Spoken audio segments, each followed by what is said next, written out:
मारो नि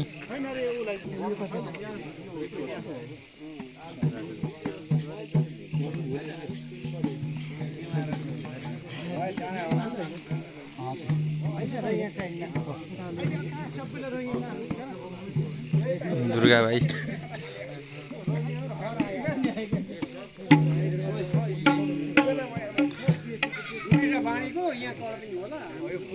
केही भनिदिनु त दाइ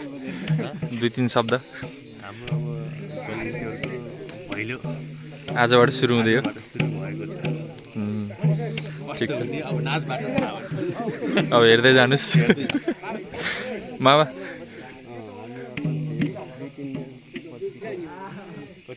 पाँच साल भयो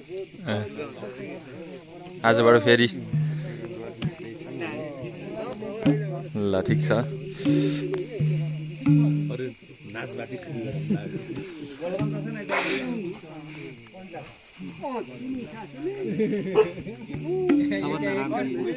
यहाँ भएन